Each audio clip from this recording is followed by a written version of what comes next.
Hello everyone, it's me again, Burn Time DIY TV, panibagong araw at panibagong vlog ulit mga ka-DIY. Overtime ulit tayo sa gabing ito. Yan, dito tayo ulit sa Pajero 440 natin, hindi pa tapos yung mga gawain. Ang gagawin natin sa ngayon is already 9 o'clock in the evening. Yan, tatanggalin natin dalawang gulong kasama si Boss Aaron Cabrera. Si Angelo Lies, pakita natin yung shoutout natin yan, masipag yan, kasama din natin isa. Siyempre si Anolos Vlog, huwag natin kalimutan.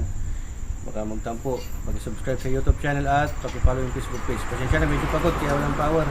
Kaya ang gagawin natin, tatanggalan natin yung gulong kasi magpapalit tayo ng suspension arm bushing. Yan, dalawa sa kabila, dalawa sa kabila rin. Magkabila left and right yan. Yung sa baba pwede pa. Tapos ito, papalitan din natin yung stabilizer link. Yan. Tapos, papalit tayo ng dalawang shock absorber. Harap. Oo, sa front, syempre. Yan. So, ayan, tatanggalin po natin, luluwagan po natin yung tornilyo ng mga gulong bago po natin jack mamaya. Pa-X po tayo. Luluwagan natin bago po natin i-jack. So, ayan, dapat center po yung pag-jack po natin. Para sabay na po natin malagayan po ng another jack sa may both side. So, ito po ilalagay po natin yung kulay dilaw. Yan, umaangat na po siya mga ka-DIY. Yan, malapit na po mga ka-DIY. Sige, unti pa. Ng ano, para sa brake fluid dito sa ano, left side. Sa ano yan, sa may brake hose boss no? Yan yung supply ng brake fluid dito sa kanan, kaliwa.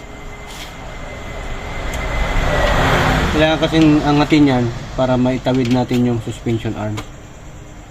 Yan o, yung suspension arm. Itatawid ni Boss Clifford yan pag ganyan.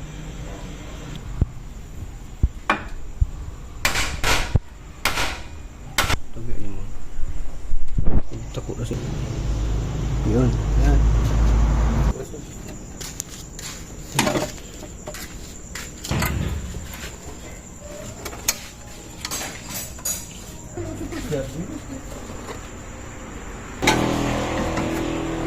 So, yan, tinanggal po yung ball joint upper para mapalitan po natin ng suspension arm bushing.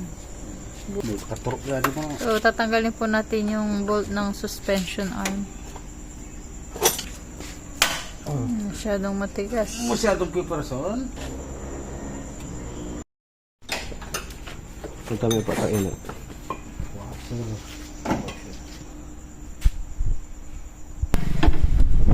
Yun. Tanggalin na yung suspension arm upper para palitan natin ng bushing.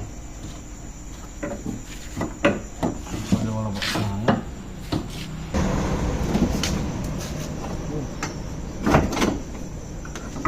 Yun, sa wakas, tanggal din. Ayan, next po natin sa may right side. So, tanggalin po natin yung gulong. Yung sa gilid, sir. Gilid mo na lang. Ay, dyan o, para may maupuan. So, kailangan po muna nating i-remove po yung brake hose Caliper. sa caliper. Fittings. So, same process po sa kabila mga ka-DIY. Tanggalin po natin yung clip para ma-remove po yung inner and outer tie rod. Outer tie rod. So, papasensya nyo naman ka-DIY, hindi ko kabisado. Bagsak sa exam nito. Ayun. Ayun.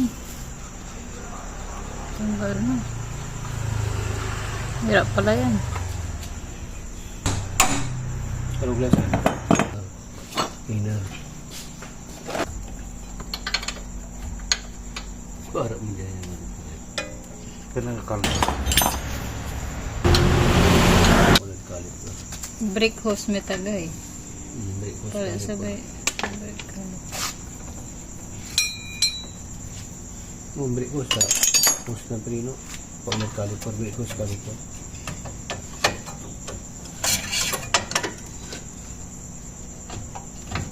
Ayun.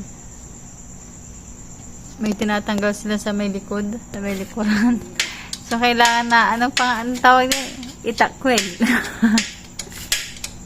Takwil mo. Takwil sa...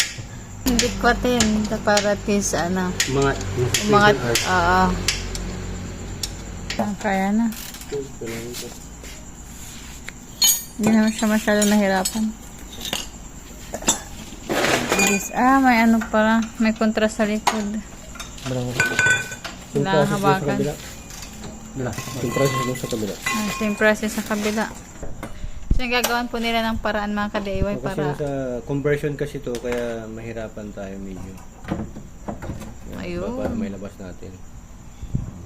Pwede naman ibalik yun. So, sunod po natin yung arm, suspension arm. So, yan po, isusunod na lang po natin.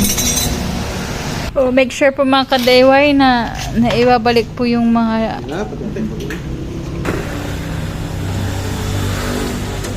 Lalagay po natin yung stopper po ng suspension arm sa may likuran po bago po nila itornilyo yung mga ka-DIY. So, dalawa po yung tornilyoan po niya ka-DIY. Size 70 lang yan. Gamitan natin yung extension para mas mabilis at saka yung power save.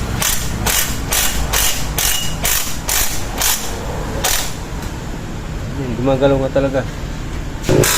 Kasi ba tayo sa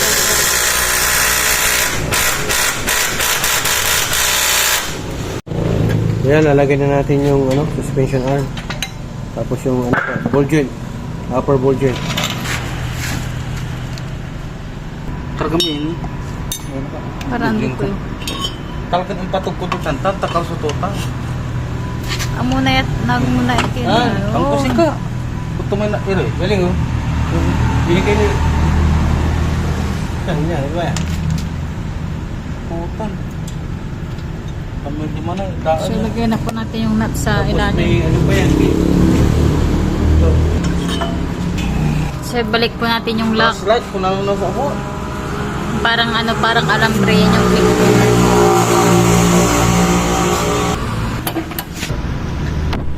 So, yan, ibabalik na po nila yung outer tie rod.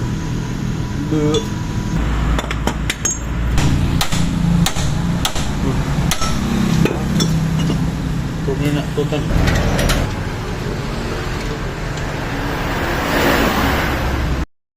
So ayan, ito na yung last na suspension arm dito sa may left side. Nalalagay na ni Boss Clifford. Yan yung pinaano natin. Machine shop kasi pinalagyan natin ng bagong bushing. Bushing pala. Medyo ginabi ulit tayo. Boss Ron, Erong Cabrera. Kabit na rin yung suspension arm sa taas. Yung upper suspension. Pagod na si Boss Clifford pero kaya pa boss? Kaya pa yan, basic lang yan. Noon, bumana mo. Ron. Overtime ata, boss. Ha? Overtime. Overtime na. Sinasamahan natin si Boss Clifford. Sap. Pagod na siya eh. Sab yan, sab. Hindi niya na mailagay yung yung steering. Coupling. Yan, nilalagay natin itong tournicles nitong ball joint upper. Ano naman, kato na gonsyo. Marunong tayo mag-shoot eh. Buhay mekaniko ah. Ang hirap talaga ng ganito. Mekaniko sa gabi, tapos sa umaga mo nagkarwas. Yan, lalagay na rin natin itong outer tie rod. Yan, pagka hindi kayo makapersa, gamitan na ito kagi bunching technique. Ukagi. Bukagi moves. Ang tasa yan.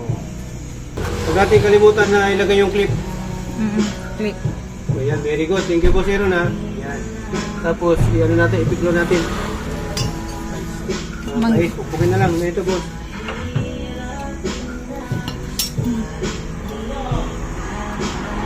Yan. Pagkabila na ata. So ayan mga ka-DIY, sundan nyo lang yung proseso na pinagawa natin. Ingat lang po kayo sa pag-DIY dahil dito sa HPT, dalawa lang po meaning ng DIY. Do it yourself at destroy it yourself. Dito sa HPT, natuto ka na, nakatipid ka pa dahil sa HPT. Sharing is caring. Ayan, dito sa mga may alam na katulad natin, basic lang to, pero sa mga walang alam, napaka-importante sa inyo. So ayan, maraming salamat. To God be the glory and bird times, signing off.